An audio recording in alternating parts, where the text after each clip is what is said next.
찬양 감사드립니다. 오늘은 참된 소망이라는 제목으로 하나님 말씀 증거할 때 많은 은혜를 받으시기 바랍니다. 우리 이제 지난 성탄절 그 점심 식사 때 이제 그 나이 얘기가 이제 같이 앉아서 식사하면서 오갔는데 이제 누가 그러시더라고요. 목사님도 이제 나이 50이 아니냐 그랬을 때 저는 아직 당당하게 저는 아직 40대입니다. 무슨 소리입니까? 만으로 49입니다. 근데 우리나라도 이제 만 나이를 치기 때문에 제가 애써 우기는 게 아닙니다. 저는 적법하게 제 나이를 그대로 공개를 하는 겁니다. 저는 만으로 49입니다. 그러나 이제 이렇게 정신 승리하는 것도 이제 며칠 남지 않았습니다. 그렇죠? 아닌가요?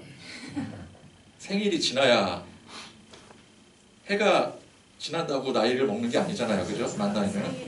꽤 남았네요. 그러면 제가 9월 생일이니까 9월까지는 아직 50대가 아닌 겁니다. 그래도 그 자체가 참 빈궁한 정신 승리죠. 제가 이제 보니까 30대 주계로 교회를 이제 개척을 했거든요. 그래서 시작을 했거든요. 물론 이제 만으로 쳤을 때 만으로 39에 이제 개척교회를 시작을 해서 이게 눈 깜짝 하고 나니까 지금 이 시대로 지금 여기를 순간 이동을 한 것 같아요. 이제 50밖에 안 됐으면서 누굴 놀리는 거냐라고 여러분들이 생각할 것 같습니다. 그러나 제가 아무리 노력을 해도 죽는 날까지 여러분을 이길 수 없는 한 가지가 있습니다. 그게 뭘까요? 나이는 절대 이길 수가 없어요. 그러므로 여러분들이 승리자이십니다. 아이들이 이제 떡국 먹기 싫다 그럴 때 연말에 뭐라 그래요? 이거 한 그릇 뚝딱 먹어야 나이를 먹는다. 그럼 애들이 어떻게 합니까? 얼른 먹죠. 나이 먹으려고. 아이들은 나이를 먹는 게 일단 이게 수거든요. 내가 어떻게든 한 살 더 먹어서 학교를 가고 나이를 먹어야 또 뭔가를 할 수 있고. 그러니까 나이 한 살 더 먹는 걸 너무 서운하게 생각하지 마시고 이걸 벼슬이라고 생각하시기 바랍니다. 나는 지금 벼슬을 하나 더 따고 있다. 별을 하나 더 따고 있다. 그러니까 한 살 한 살 더 먹을수록 우리는 하나님의 나라, 천국 백성에 더 가까워지게 되는 것입니다.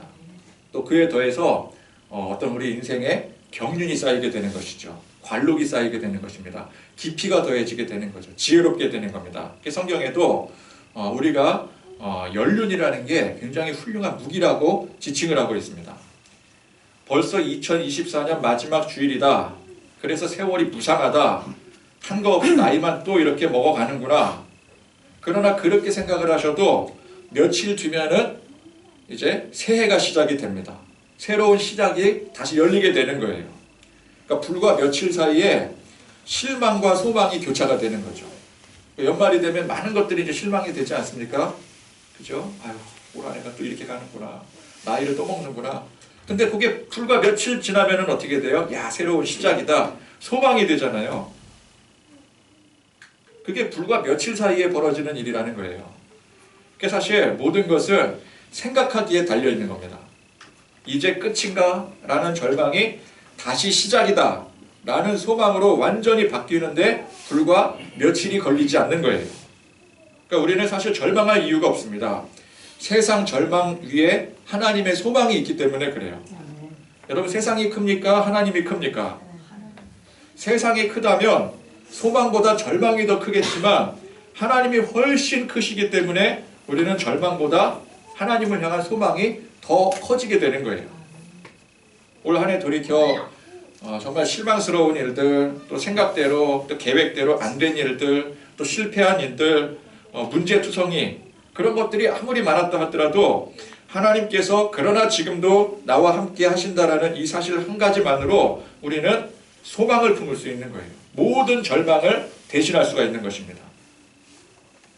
그러니까 우리가 세상에 소망을 두고 살면 살수록 시간이 흐를수록 절망이 더 커지게 됩니다.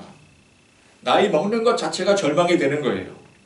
한 해 한 해 쌓여가는 게 곧 인생 허무함이 쌓여가는 것입니다.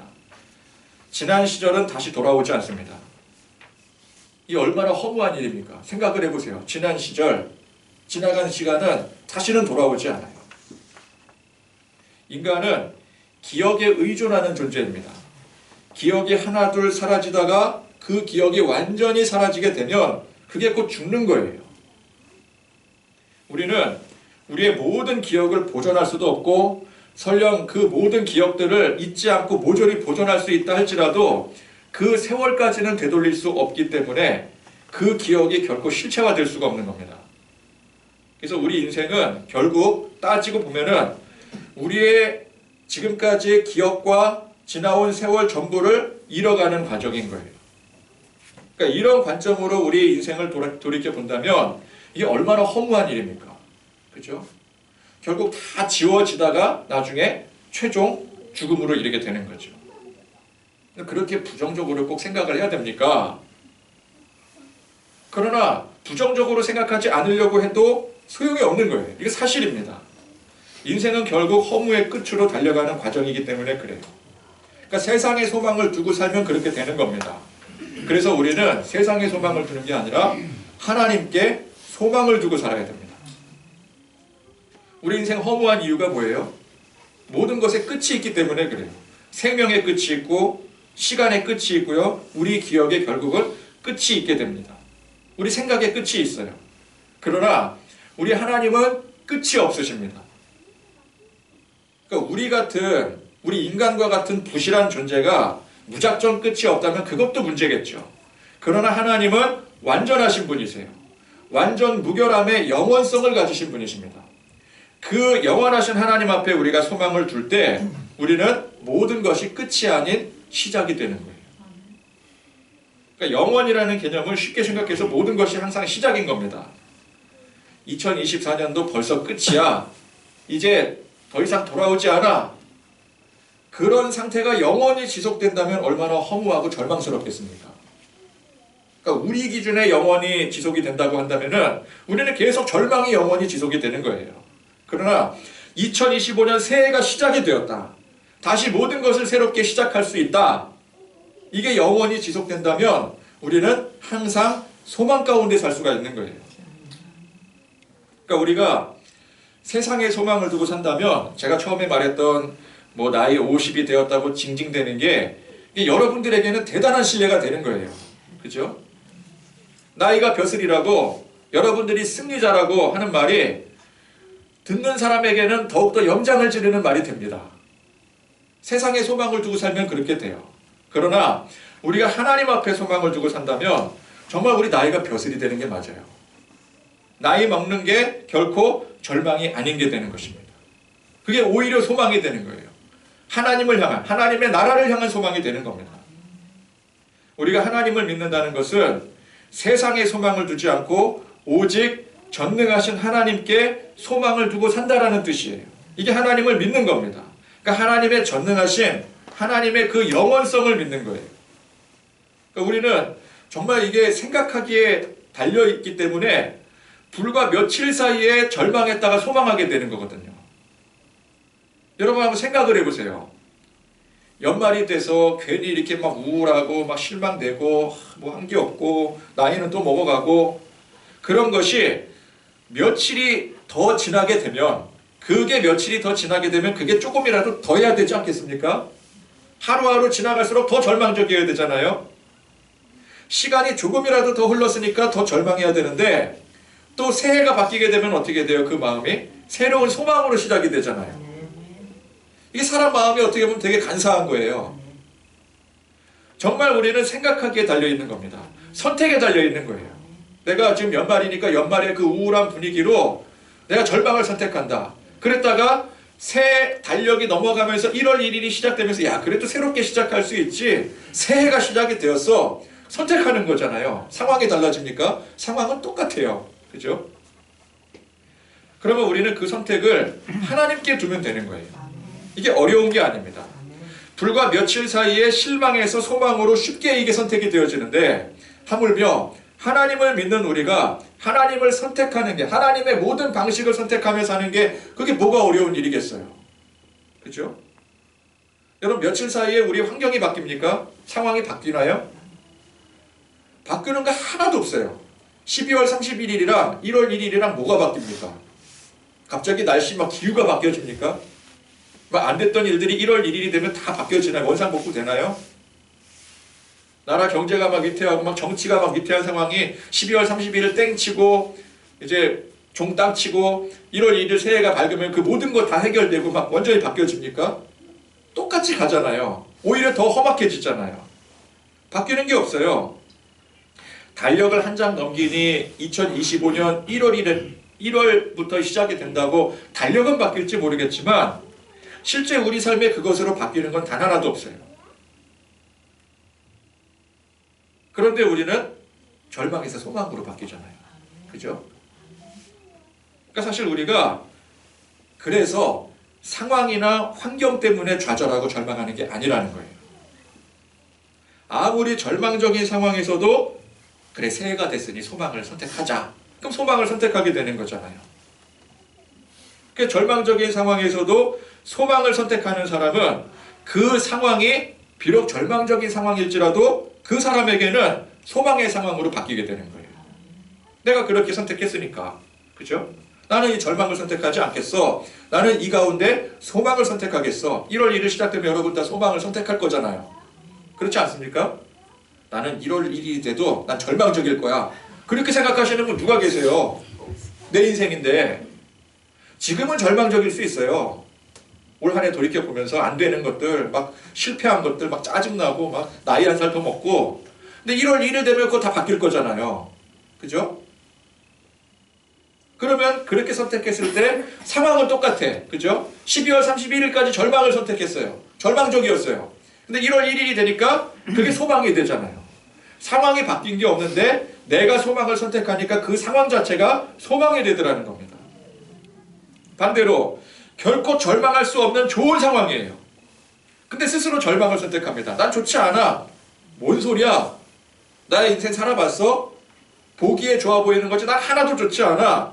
그리고 스스로 절망을 선택하면 그 사람에게는 다른 사람은 볼 때 야, 저 사람 정말 좋겠다. 부럽다. 좋은 거 참 많다. 근데 본인 스스로는 절망적인 거예요. 모든 게 다 절망적인 거예요. 여러분 그래서 상처는 누가 나에게 주는 게 아닙니다. 상처는 뭐예요? 내가 선택하는 거예요. 상태는 여러 군데 뿌려져 있어요. 막 틀어져 있어요. 그 뭐 사람들을 통해서 뭐 발산되기도 하고 뭐 누구를 통해서 발산되기도 하고 상처는 막 투성입니다. 근데 그 중에서 내가 선택하면 그게 내 상처가 되는 거예요. 누가 선택을 해요? 남이 선택해 줍니까? 결국 내가 받고 내가 선택하는 거예요. 그러니까 누가 나에게 상처를 아주 작정하고 쏟아 부었더라도 내가 그 상처를 선택하지 않으면 되는 거예요. 사람들이 막 쏟아 붑니다. 막 나를 공격하려고 막 상처를 막 쏟아 부어요. 내 주변에 막 질비해요. 근데 안 집어가면 되잖아요. 그죠? 내가 안 집어갈 거야. 좋지도 않은 걸 뭐하러 집어가? 그리고 안 집어가. 다른 데로 가버려요. 그러면 그 상처는 내 상처가 아닌 거예요. 시험 들었어요 할 때 누가 시험 든 겁니까? 내가 시험 든 거예요. 누가 시험을 줘요? 내가 시험 든 거지. 그래서 우리는 하나님을 믿고 하나님의 좋은 모든 것들을 선택할 줄 아는 지혜로운 사람이 되시기를 바랍니다.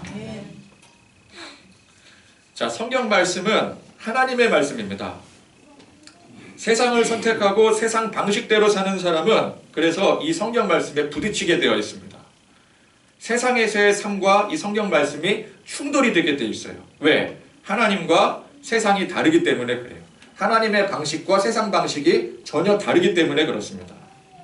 그러니까 세상을 택하고 세상 방식대로 사는 사람은 성경 말씀을 대할 때도 그런 방식으로 대하게 됩니다. 근데 그런 세상적인 기대와 소망을 하게 돼요. 그러나 적어도 우리 주께로 교회에서 주일 설교 말씀 잘 들은 분들은 아시겠지만 성경 말씀에 우리가 세상 방식대로 바라고 원하는 내용들이 들어 있습니까? 성경 말씀이 이 말씀이 적어도 제가 주께로 교회 담임 목사의 이름으로 선포했던 설교했던 그 말씀 중에 세상 방식과 거의 비슷하고 세상 방식을 따라가는 그런 내용들이 있었던가요? 뭐 있을 수도 있겠지만 거의 없었어요. 마태복음만 하더라도 우리가 지금까지 마태복음 산상수훈부터 해서 뭐 지금 예수님 가르치신 이 내용들, 이 배운 내용들 중에 우리가 세상에서 원하고 바라던 그 이상을 그대로 충족시켜 주시는 그런 말씀 가르침이 있었습니까? 예수님께서 수많은 기적을 베풀어 주셨잖아요. 그런 놀라운 기적을 놀라운 기적을 제자들에게도 주시고 또 우리에게도 주신 거 아닌가요? 그러나 이 말씀을 잘 보게 되면 그 놀라운 기적들이 우리가 세상에서 세상 방식으로 바라고 원하는 것들을 이루어 주시는 내용이 아니라는 것을 알 수가 있어요. 저는 그것을 강조를 했어요. 왜? 그게 말씀에서 예수님께서 강조하고 계시는 거니까. 자, 예수님께서 12명의 제자들을 부르시고 세상에 보내십니다. 근데 그냥 보내지 않으시고 권능을 주셨어요. 병 고침과 귀신 쫓는 능력을 주신 거예요. 그러니까 이 자체만 놓고 보면은 야, 이거 대단한 거 아니냐? 세상에서 성공할 만한 거 아니냐? 자, 그런데 그렇게 보내시면서 보내신 이유와 목적, 그 방향을 설명해 주시는 것이 오늘까지 이 말씀이 이어지는 겁니다. 자, 그러면 그 내용이 야, 너희들이 이런 놀라운 세상 놀라운 이 기적들을 가지고 세상 가운데 나가면 사람들이 너희들을 반길 것이고 너희는 그 기적을 통해서 많은 유익을 맛보게 될 것이고 많은 사람들에게 유익을 주므로 너희는 세상에서 성공할 거야, 건강할 거야, 부자 될 거야. 이게 아닙니다. 예수님 뭐라고 가르쳐 주셔요? 그 기적을, 그 능력을 제자들에게 주시면서 보내시면서 하신 말씀이 너희는 세상에 이것 가지고 나아갈 때 미움받을 것이다. 사람들이 공회로 넘겨주고 너희들 채찍질을 할 것이다. 예수님으로 인해서 총독들과 임금들에게 끌려간다고 했어요. 이 동네에서 박해를 받아 저 동네로 가면 그쪽 동네에서 환영을 받느냐? 아니에요. 그쪽 동네에서도 박해를 받는다 그랬어요. 자, 오늘 말씀은 보다 더 본격적입니다. 예수님께서 세상에 화평을 주러 오신 것이 아니라 검을 주러 오신 거라고 했어요. 검 뭔지 아시죠? 사람 찌르는 거. 예수님 때문에 아버지와 어머니와 불화가 생길 것이고 가족 식구끼리 원수가 되기까지 한다 그랬어요. 자, 그렇게 말씀하시고 나서 38절에 뭐라고 하십니까? 또 자기 십자가를 지고. 우리가 그렇게 나가는 길이 십자가를 지고 나가는 길이래요. 십자가가 무엇입니까? 기독교를 상징하는 아름답고 반짝반짝거리는 그런 귀금속류, 그런 액세서리가 아닙니다. 무시무시한 형틀이에요. 예수님께서 지고 가신 십자가는 형틀입니다. 피로 얼룩져 사람이 가장 고통스럽게 죽어가는 저주의 상징이 십자가예요. 그 십자가를 지고 가는 삶이, 그러니까 액세서리로 아름답게 변형된 십자가가 아니라 예수님께서 직접 지고 가셨던 골고다 그 십자가를 지고 가는 삶이 곧 예수님을 믿는 삶이라고 분명히 말씀하고 계시는 거예요. 예수님께서 권능을 주시고 우리를 세상에 보내셨을 때 우리가 그 길을 걸어가야 된다는 것을 말씀하고 있어요. 자, 세상에 소망을 두고 사는 관점에서 본다면 이보다 절망적일 수가 없습니다. 그러니까 세상 모든 절망이 이 말씀 안에 다 담겨 있어요. 그렇죠? 예수님 말씀 잘 보세요. 세상적인 시각으로 볼 때 완전 실패하자는 내용이잖아요. 그죠? 실패와 절망과 핍박과 고통과 고난. 그죠? 아니, 들고 가는 건 능력인데 당하는 건 고난이래요. 우리가 생각할 수 있는, 상상할 수 있는 모든 절망이 예수님의 말씀에 다 담겨 있다니까요. 그러면 도대체 예수를 믿으라는 소린가 말라는 소린가? 자, 기적을 들고 나가면 사람들이 반길 겁니다. 그러나 예수님의 이 말씀 그대로 들고 나가면 사람들이 반기겠습니까? 예수님 말씀 그대로 핍박당하는 거예요. 아무리 부모라도 이런 예수님 믿으세요 그러면 그 부모가 아무리 자식이 권유하는 거라고 믿겠습니까? 야, 너 교회 다닌다며 교회가 뭐 하는 곳이니? 나도 좀 다녀보자. 교회는요, 엄마랑 잘못하면은 원수가 될 수도 있고 세상에 나가서 핍박당해야 되고 이 동네에서 핍박당하면 저 동네 나가서 또 핍박당해야 되고 그런데 뭐하러 다니니? 어머니도 다니셔야 돼요. 그럼 싸우는 거예요. 자녀들에게 너도 이제 예수님처럼 너의 십자가를 지고 살아라. 그러면 자녀들이 그 말 듣겠습니까? 나 공부하는 거, 수험생으로 공부하는 것 자체도 십자가인데 뭘 십자가를 더 지라고. 부모가. 교회가 전도가 안 되는 거예요. 교회에 오면 여러분들 다 잘 될 겁니다. 건강해질 거고요. 뭐 부자 될 거고, 뭐 성공할 거고, 여러분 뭐 원하고 뜻하시는 거 다 이루세요. 기도해 드릴게요. 이래도 올까 말까인데, 여러분 우리가 사람들에게 뭐 갖은 그냥 할 수 있는 모든 걸 다 동원해서 교회 오라고 막 어떻게든 홍보를 하잖아요. 그죠? 교회 오면 뭐가 좋고 막 별로 좋지 않은데 막 좋은 것처럼 막 부풀려가지고 막 얘기를 하잖아요. 교회 오면 하다못해 우리 교회는 밥이 맛있어요. 뭐가 좋아요. 그래도 사람들은 올까 말까 안 와요. 그죠? 그런데 사실 그대로 한번 말해보세요. 교회 오면은요, 교회 다니는 순간부터, 예수 믿는 순간부터 세상에 핍박당할 거 각오하셔야 되고요. 여러분 각자 십자가가 있어요. 십자가. 모르죠? 세상에서 당하는 그것과는 비교할 수 없는 예수님의 이 고난의 십자가를 여러분들도 짊어지셔야 돼요. 그러니 교회에 나오세요. 그럼 누가 나오겠습니까? 이게 전도가 되겠습니까? 자꾸 이렇게 설교를 하면은 교회 중직자들이 말려요. 목사님, 좀 성경에 다른 좋은 내용들도 좀 많은데 왜 하필 딱 그런 것만 골라서 그래서 사람들 실망하게 만들고 전도가 안 돼요. 우리는 나가서 열심히 전도하려고 그러는데 목사님이 자꾸 그런 말씀을 전하시면은 전도에 오면 사람들 다 도망가지 어떻게 하겠습니까? 좀 도와주세요, 제발. 말리는 이제 그런 상황이 발생이 되는 거죠. 우리 교회 얘기가 아니에요. 우리 교회는 단 한 번도 우리 그 집사님들, 장로님, 권사님들이 그런 요청을 한 적이 없어요. 초창기에는 좀 말도 안 되는 거 가지고 이렇게 요구하고 그런 적은 있었지만 적어도 설교 내용이 너무 성도들 듣기에 빡빡하고 힘들고 이러다가 사람들 다 도망가겠습니다. 그러지 마세요. 라고 저한테 요청해 주는 사람이 없어요.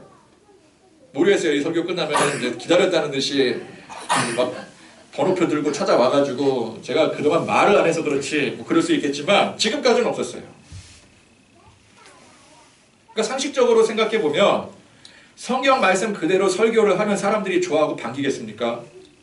무시하고 핍박하고 절망하게 되겠습니까? 성경 말씀, 예수님 가르침 그대로 전하면요. 어떻게 되겠어요? 좋아하겠습니까? 싫어하겠습니까? 당연히 싫어하죠. 성경에 다른 좋은 내용들도 많다고 하는데 언뜻 보면 세상에서 잘되고 부자되고 성공하는 이야기들이 많은 것 같습니다.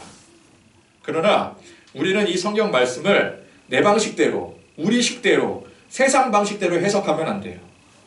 언뜻 우리가 볼 때 부자가 되고 잘되고 성공하는 내용들이 세상에서 우리 방식, 세상 방식대로 잘 되는 내용이 아니라는 거예요. 그걸 아셔야 돼요. 성경은 우리더러 세상에서 너희들 부자 되고 성공하고 잘 먹고 잘 살아라 그걸 가르쳐주는 내용이 아니에요. 하나님의 가르침, 예수님의 가르침은 그런 가르침이 아닌 거예요. 성경 명료합니다. 하나님의 방식, 예수님의 가르침에 대해서 결코 두루뭉술하게 설명하지 않아요. 오늘 이 말씀이 왜곡이 아닙니다. 있는 사실 그대로 전해주시는 거예요. 이게 팩트입니다. 그래서 세상에 또 안 믿는 사람들에게 어떤 좋은 이미지를 심어주고 또 교회가 인기를 얻기 위해서 사람들 끌어모으기 위해서는 성경 말씀을 있는 그대로 전하면 안 돼요. 심하게 왜곡하고 변질시켜서 전하고 가르쳐야 됩니다. 그래야 사람들을 모을 수가 있어요. 한마디로 쇼를 해야 됩니다. 쇼를 해야 돼요.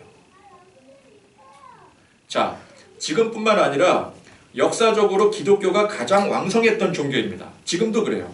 지금도 전 세계에 분포되어 있는 종교들 그 종교의 어떤 규모, 세력 그런 것들로 봤을 때 기독교가 압도적인 1위입니다. 어떤 사람들은 카톨릭이 지금 더 성당이 더 큰 것 같은데요. 아니요, 기독교가 압도적으로 1위예요. 지금 모슬렘권들이 장난 아니잖아요. 일어나는 그 움직임들이 그래도 기독교가 전 세계적으로 볼 때 압도적 1위예요. 역사적으로도 그래요. 자, 그런데 그렇게 된 결정적인 이유가 진리 그대로 선포하지 않아서 그런 거예요. 그걸 아셔야 돼요. 왜곡하고 변질시켜서 소위 쇼를 해왔기 때문에 기독교가 세상 제1의 종교로 자리매김할 수 있었던 것입니다. 중세시대, 중세 유럽, 그냥 기독교 세계였잖아요. 기독교 세계. 근데 기독교가 어떻게 그 유럽의 중심이 될 수 있었어요? 권력을 들고 세상 권력을 손아귀에 쥐고 쇼를 했기 때문에 그런 거예요. 하나님의 권능이 아니에요. 자, 지금도 지구상의 종교 중 기독교가 독보적 1위, 종교의 타이틀을 놓치지 않고 있으면서도 기독교가 그만한 힘이 있습니까? 능력이 있어요? 정말 기독교 하나님의 그 인도하심 가운데 세계 1위의 자리를 놓지 않을 정도로 하나님께서 기독교를 왕성하게 부흥시켰다면 그만한 능력을 가지고 있어야 돼요. 그만한 권능이 있어야 된다고요. 그죠? 예수님께서 제자들 보내실 때 권능을 주시잖아요. 그러면은 세계 1위의 이 어마어마한 규모의 이 기독교가 하나님의 그 권능을 가지고 있어야 된다고요. 근데 그렇습니까? 전혀 그렇지 않아요. 그만한 힘이 없어요. 이거는 기독교 관계자들이 더 잘 알아요. 우리에게 능력이 없다라는 거예요. 왜 그렇습니까? 여기에 진리가 담겨있지 않기 때문에 그런 거예요. 그래서 쇼에 지나지 않았기 때문에 그런 거예요. 여러분, 짝퉁을 아무리 많이 찍어낸들 진품 하나 이길 수 없습니다. 그죠? 짝퉁 10개가 났습니까? 진품 하나가 났습니까? 진품 하나를 못 이기는 거예요. 진품 때문에 짝퉁이 존재하는 거거든요. 왜 역사적으로도 그렇고 오늘날도 그렇고 기독교가 항상 세계 제1의 종교 자리를 놓치지 않음에도 불구하고 실질적으로는 아무 능력이 없고 실속이 없습니까? 이게 쇼이기 때문에 그래요. 거품이기 때문에 그래요. 하나님의 진리의 말씀을 심각하게 왜곡하고 변질시키니 이게 짝퉁이나 다름이 없는 겁니다. 문제는 이게 계속 반복이 되다 보니까 더 이상 강단에서 진리를 가르치려고 하지도 않고 계속 쇼를 하려고 하고 이 쇼에 적응된 성도들이 진리를 알려고 하지도 않아요. 웃기는 건 뭔 줄 아세요? 기독교 진리에 대해 요만큼도 관심 없으면서 기독교를 비판을 한다는 거죠. 교회를 비판한다는 거예요. 내 생각에 교회는 이게 잘못됐어. 그런데 내 생각에 교회는 이게 잘못됐어 라고 생각하는 사람이 기독교 진짜 진리에 대해서 요만큼도 관심이 있느냐? 없어요.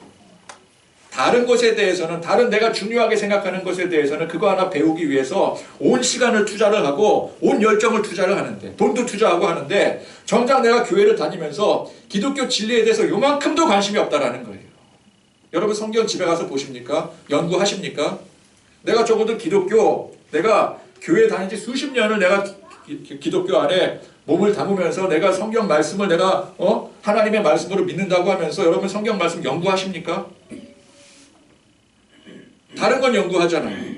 내가 뭘 배우고 싶어. 내가 뭐 이렇게 영어라도 공부를 하고 싶어. 내가 뭐 악기라도 다루고 싶어. 그럴 때 그거에 대해서 엄청 집중적으로 공부를 하시잖아요.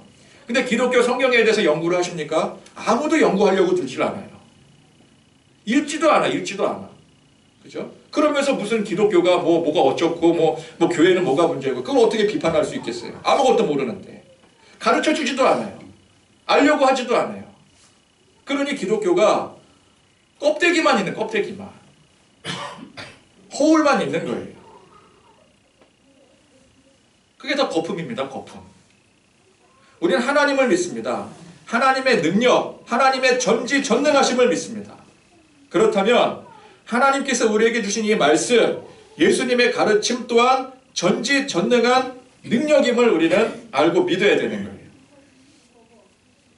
그럼 우리 생각에 이거 있는 그대로 전했다가는 당장 망할 것 같아요. 그래서 어떻게 해요? 망할 것 같으니까 연구해보니까 이 성경 말씀 그대로 하면 망하거든요.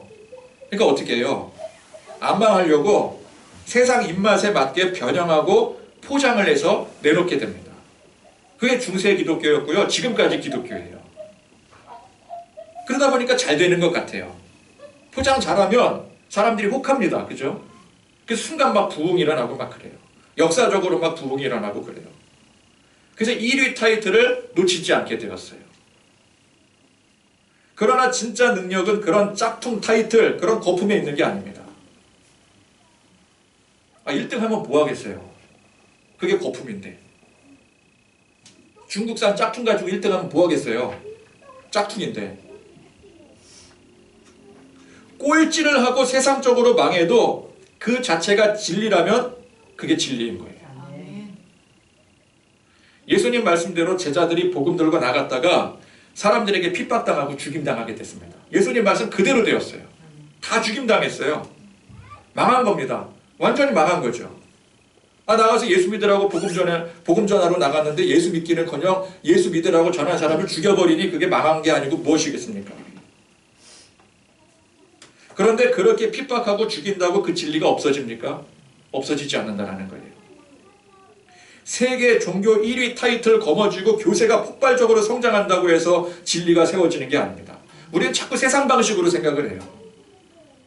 교세가 커져야 되고 세력이 더 커져야 되고 사람들이 많아져야 되고 그래야 되는 거 아니냐? 근데 하나님 방식은 전혀 그렇지 않아요. 세상에서 망하고 핍박당하고 죽더라도 진리는 그 속에 피어나게 된다는 겁니다. 망하면 또 어떻습니까? 세상에서 망하는 건 망하는 게 아닌 거예요. 왜? 우리는 천국의 소망을 두고 살잖아요. 그죠? 우리 자꾸 세상적인 그 관점에서 본다니까요. 세상에서 망하면 큰일 나. 교세가 줄어들면 어떻게 해? 근데 교세가 줄어드는 게 어디서 줄어드는 거예요? 세상에서 줄어드는 거잖아요. 기준이 세상이라고요. 그러나 하나님 나라 안에서는 망하는 게 아니에요. 그게 흥하는 거예요. 그걸 우리가 아셔야 돼요. 하나님의 원칙을 알아야 돼요. 세상에 소망을 두고 하나님 말씀, 예수님의 가르침을 제대로 들으면 당장 세상에서는 그게 망하는 길이 됩니다. 그러나 하나님 앞에 소망을 두고 하나님 말씀을 듣게 되면 이것이 바로 하나님 안에서 진정 잘 되는 참된 소망의 길인 거예요. 우리는 그래서 교회가 세상에 핍박당하고 불의한 일을 당하는 것을 두려워하거나 그걸 거부하면 안 됩니다. 예수님께서는 핍박당하고 불의한 일을 당하는 것이 그게 맞다고 분명히 말씀을 하세요. 두루뭉술하게 말씀하시지도 않으세요. 분명하게 말씀하고 계세요. 그러면 우리는 그 예수님의 말씀대로 그게 절망이 아니라 오히려 소망인 줄 알아야 돼요. 우리가 복음 들고 나갔더니 세상이 우리를 핍박합니다. 그게 절망이 아니라 소망인 줄 알아야 되는 거예요. 우리 인생도 마찬가지죠. 세상 기준으로 나이 먹고 건강 잃고 고난당하는 게 그게 절망이 아니라 하나님 기준으로 그럼에도 불구하고 우리는 항상 새로운 소망을 품을 수가 있고 영원한 천국을 바라볼 수 있고 그래서 하나님 안에서의 우리의 삶이 정말 참된 소망이라는 사실을 고백하실 수 있어야 되는 거예요. 자, 오늘 이 말씀은 단순히 우리더러 세상에서 그냥 망해라 그 소리가 아닙니다. 우리의 삶의 중심, 기독교의 중심을, 우리 신앙의 중심을 제대로 두고 살라는 소리예요. 우리의 소망이 세상에 있는 것이 아니라 하나님께 있다는 가르침입니다. 핍박당하고 자기 십자가를 지는 삶이 세상 기준으로는 이 불행한 인생, 망한 인생이지만 하나님 기준으로 살면 그런 상황 속에서도 오히려 하나님을 향한 참된 소망을 가지고 살 수가 있는 거예요.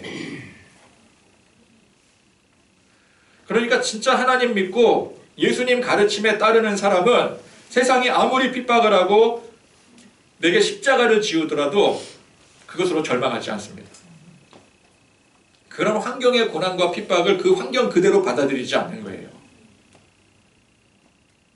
아무리 그런 절망적인 상황일지라도 사람은 마음먹기에 따라 달라지는데 불과 며칠 사이에 이게 절망에서 소망으로 바뀌게 되는데 하물며 그런 자기 십자가를 지는 삶이 예수님께서 친히 가르쳐 주시고 몸소 본을 보이신 진정 진리의 삶이라고 한다면 그 옳은 길이라고 한다면 그 옳은 길을 우리가 선택하고 사는 게 이게 결코 어려운 일이 아닌 겁니다. 불투명한 우리 삶 속에서도 우리가 마음먹기에 따라 달려있는데 하물며 정말 정확한 명확한 이 진리의 말씀 붙들고 사는 게 그게 뭐가 어려운 일이겠어요. 절망적인 상황이다. 그러나 나는 그런 상황이라 할지라도 상황의 그 환경의 절망을 선택하지 않겠다. 이거는 상황의 절망이에요. 그러나 자기 스스로 애써 그것을 극복하는 상황입니다. 그러나 절망적인 상황처럼 보이지만 그게 우리 눈에, 세상적인 눈에 그렇게 보이는 것이고, 사실은 이게 진짜 예수님께서 가르쳐 주신 길이다. 이게 맞는 길이다. 그러므로 나는 당연히 맞는 길, 예수님께서 가르쳐 주신 그 길을 가겠다. 이것은 절망의 상황을 애써 극복하는 게 아니라 절망적인 것처럼 보이는 것의 이면, 즉 사실은 그것이 진리의 길이요 참 소망의 길임을 깨닫고 그래서 당연히 선택하며 가는 거예요. 바뀌지 않는 상황이 바뀌지 않는 거 알아요. 그죠? 12월 31일이 1월 1일이 됐다고 상황이 바뀌지 않는 거 우리가 누구보다 잘 압니다. 그럼에도 불구하고 상황은 그렇지만 나는 그 가운데 다시 소망을 선택하겠어. 사실은 이게 어려운 거거든요. 그죠? 상황이 바뀌지 않았는데 내 생각만 바뀐 거잖아요. 그러나 말씀 안에 우리가 서 있으면 상황 자체가 바뀌는 거예요. 우리가 속고 살았던 거예요. 사실은 절망의 상황이 아니라 하나님께서 참된 소망의 상황으로 우리에게 주신 것을 우리가 발견한 거예요. 그 이전에는 미처 발견하지 못했어요. 그래서 절망인 줄 알았었어요. 근데 알고 보니까, 말씀을 통해 비춰보니까 아, 이게 절망이 아니구나. 이게 진짜 소망의 길이구나. 그랬을 때 우리는 바뀐 상황을 선택하기만 하면 되는 거예요. 바뀌지도 않았는데 선택하는 게 쉽습니까? 바뀐 상황을 선택하는 게 쉽습니까? 바뀐 상황을 선택하는 게 훨씬 쉽죠. 바뀐 상황을 보니까 어떤 상황이에요? 말씀을 통해 알고 보니까 이게 소망의 상황이구나. 환경 자체가 절망의 환경이 아닌 거구나.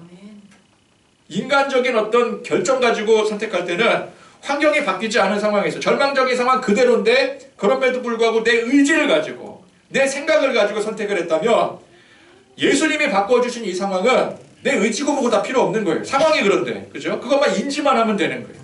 인지만 하면 받아들이기만 하면 되는 거죠. 그 선택은 어려운 선택이 아닌 거라는 거예요. 이해가 되십니까? 그러니까 애써서 극복하는 게 아니라 당연하게 가는 거예요. 12월 31일에서 1월 1일 새해가 됐으니까 소망을 선택하자. 이건 애써서 선택하는 거예요. 그러나 하나님께서, 우리 주님께서 이런 상황을 우리에게 허락해 주셨음을 우리가 믿을 때 그거는 당연하게 가는 선택이 되는 거예요. 복잡한 것 같지만 사실은 복잡한 게 아닙니다. 우리의 인생이 그 인생, 세상적인 관점에서 보면은 너무 힘들고 괴롭고 복잡하고 어려운 게 맞습니다. 그러나 하나님의 관점으로 보면 결코 어려울 게 없어요. 내가 하나님이 되라는 소리가 아니에요. 나는 하나님이 될 수가 없어요. 하나님 앞에 모든 걸 믿고 맡기는 거예요. 그러면 내 인생을 내가 볼 때는 힘들고 어렵지만 하나님 보실 때는 어떻겠어요? 하나님도 어려우십니까? 하나님은 하나도 어렵지 않으세요. 그럼 우리가 그 하나님을 믿고 의지할 때 우리 인생이 어렵겠습니까? 쉽겠습니까? 상식적으로. 쉬운 거예요. 하나 어렵지 않은 거예요. 내가 대단해서 쉬운 게 아니라 전능하신 하나님께서 내 인생을 이끌어 가시니 그래서 쉬운 거예요. 우리 인생이 갈수록 어렵고 힘들고 절망적인 이유가 무엇입니까? 인생이 그래서가 아니라 하나님을 온전히 믿지 못하기 때문에 그런 거예요. 올 한 해를 여러분 마무리하시면서 또 2025년도 새해를 다시금 소망으로 맞이하며 나아갈 때 우리가 세상을 향한 소망이 아니라 내 의지를 향한 소망이 아니라 하나님의 말씀을 향한 오늘 예수님의 가르침의 이 참 소망을 우리가 말씀 안에서 우리 믿음 안에서 신앙 안에서 품으시고 그렇게 하루하루 새 소망으로 나가시는 저와 여러분들이 되실 수 있기를 간절히 축원드립니다.